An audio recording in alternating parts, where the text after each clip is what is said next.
Welcome back to CEEN Caribbean News. It's now time to go in depth.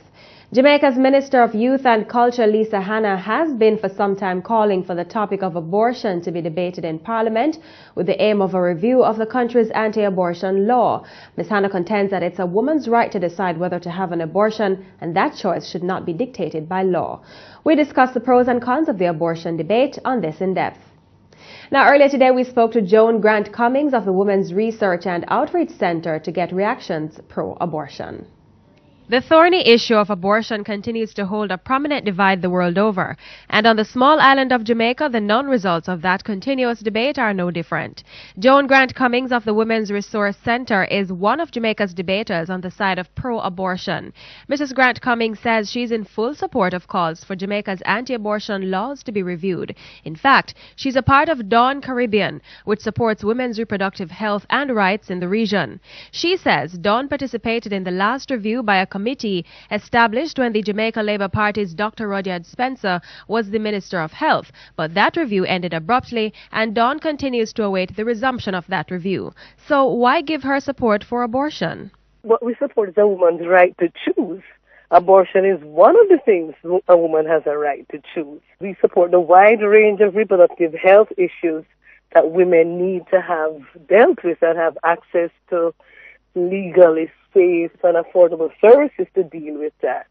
So whether it's an abortion, whether it's having 10 children, the fact is it's women's right in terms of having control over their body. So we think that the current law actually is inimical to women because what it has done is just driven abortion services underground, which has caused quite a bit of mortality and morbidity. And this is one of the reasons why, in terms of maternal care, Jamaica and other parts in the Caribbean have gone backwards in terms of having a high mortality and morbidity rate, because instead of the government making it clear that women have been trying to have backdoor abortions, they just make it seem as if they were pregnant and the pregnancy just didn't materialize.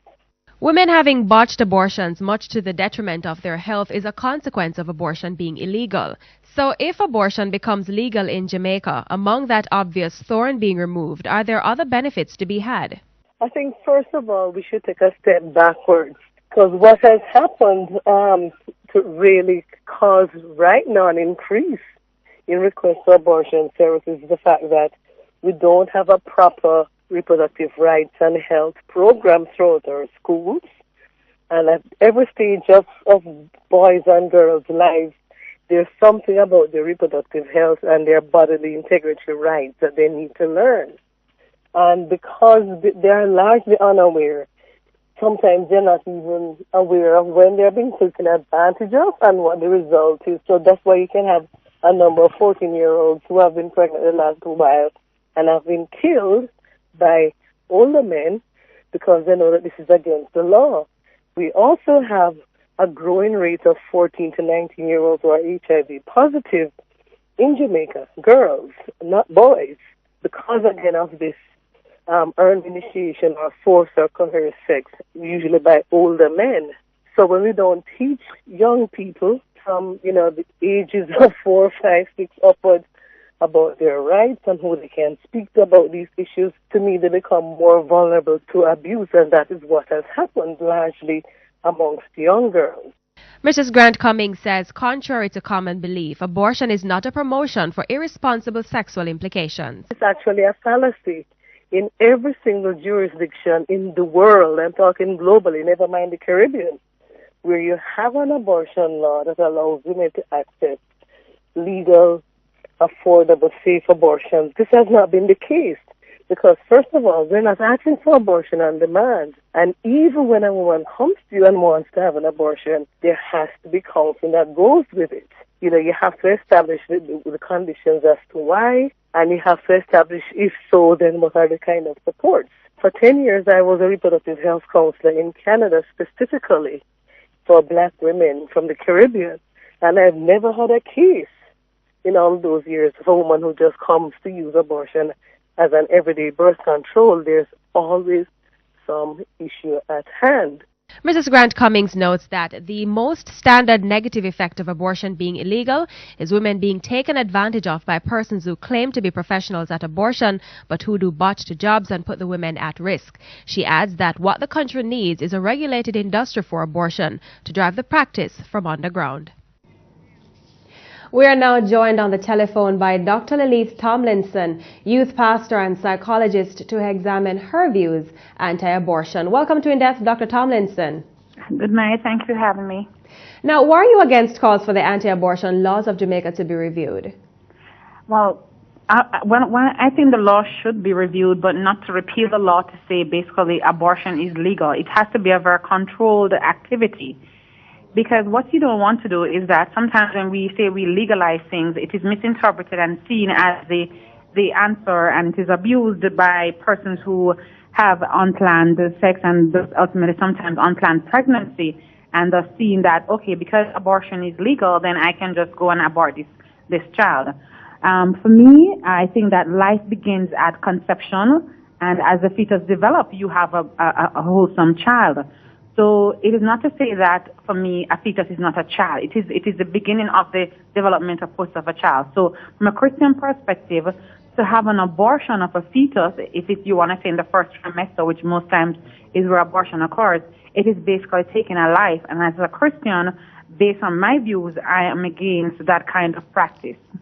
Now, pro-abortionists advocate for women to be afforded the right to choose. Why would you be against that belief? Well, while nothing is wrong with saying persons should express their choice to choose, we have to make sure that such as it relates to life, we cannot see it as we don't want to just liberalize and say, okay, then what I'm concerned about is the callousness in which this act might take place. Abortion should not be seen as the answer to unplanned pregnancy. Now, Mrs. Grant, a guest we had on the program just now, believes a benefit to abortion being legalized is a reduction in unsafe abortions, which may be a risk to the woman's life. Does that change your views any at all on abortion, and why? But it wouldn't change my view, since from my perspective as a Christian, I don't believe in taking a life, right? So that's the premise of my argument. But what I will say is that for those persons who are doing it, then definitely they have to be careful, because as she rightfully say, there are many what we would refer to as basically butchers out there sometimes, and these things can have serious implications, psychological scars for these young girls. And one of the things is that when they do this initially, maybe it be seen as wow, I got rid of this and I can move on with my life. But quite often, it can be so traumatic that years later, the experience and the ordeal of what happened in that room come back to haunt them. So initially, it might seem like the answer to their current problem, but as I say, sometimes present satisfaction, it can also have future regrets. Now, the topic of abortion will forever be a continuous one. How would you prefer that topic be addressed in Jamaica? What I would say that we have to examine it from a very responsible perspective. We cannot, just like the other day, marijuana, as we're looking into the issue of how it should be treated, whether it should be legalized or not, there was so many misinterpretations. We see persons getting locked up because they misunderstood what the law was and the stages of the legislative process that the country was going through. And so I think it is something that has to be managed and managed very carefully, because we know the society that we're living in, and we have to protect also some of our young girls who get involved in this activity. And because it is legal, they probably, even if it's legal, some might not be able to afford it. So they will still go back to, so if the answer cannot be that if it is legal, then some of them won't go to these quasi doctors and so on, that some of them go to, or use some certain kinds of home remedies to abort the child. So, that's also something that we have to be concerned about. The legalization of it doesn't necessarily mean that every person gets themselves caught in the act or the situation will want to go to the formal route. So I think it's something that we have to consider very carefully and make sure that whenever a statement is made on the issue, it is one that is very clear to all that is concerned. Thank you very much for joining us, Dr. Tomlinson. Thank you for having me. That was Dr. Lilith Tomlinson, pastor and psychologist. And earlier you heard from Joan Grant Cummings, a representative of the Women's Resource Outreach Center in Jamaica.